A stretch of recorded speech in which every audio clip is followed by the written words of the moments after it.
Hey, it's Alyssa with Lawsuit Tracker. Individuals are filing Fortnite addiction lawsuits against Epic Games because young users are allegedly becoming addicted. Playing Fortnite for extended periods of time has been causing anxiety, depression, seizure disorders, and gamer's rage in some children and teens. Parents and advocates accuse Epic Games of knowingly creating an addictive game that exploits young users' vulnerabilities like social anxiety, the need to belong, and low impulse control.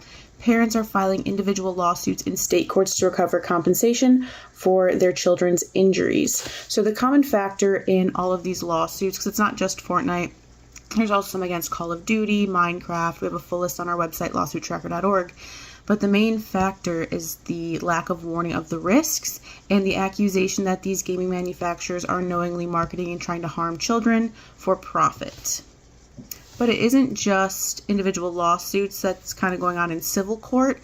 So Epic Games is also under fire from the FTC, or the Federal Trade Commission, because it used deceptive practices to trick players into paying money for unwanted in-game items. So Epic Games will need to pay $245 million to settle these deceptive practice claims.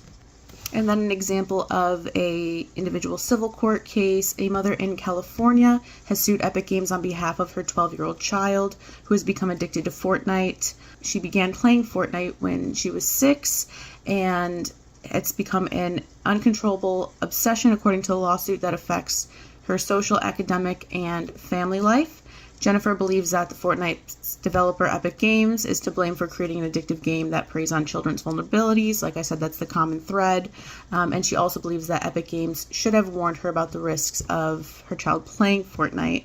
There's also some studies linked on our website. So there was a study published in the Journal of Affective Disorders, and it has discovered that being addicted to Fortnite and other video games increases suicidal behaviors in teenagers.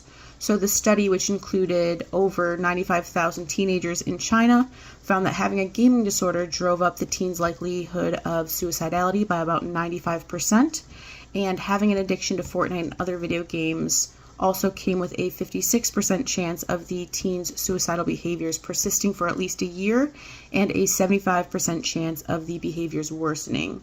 So this study also kind of supports the people that are pursuing these lawsuits.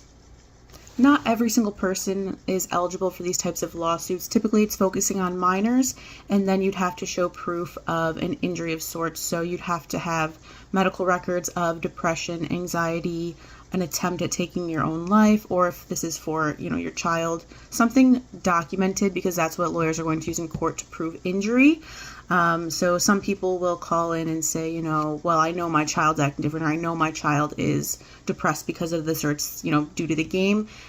The lawyers would still need medical documentation as evidence, and different damages that can be sued for. It's kind of all case-by-case basis. So some people may qualify to receive compensation to cover their losses. Some may receive compensation for medical bills if therapy was needed, any in or outpatient treatments. But if you're interested in learning more about this lawsuit, please check out lawsuittracker.org. Thanks.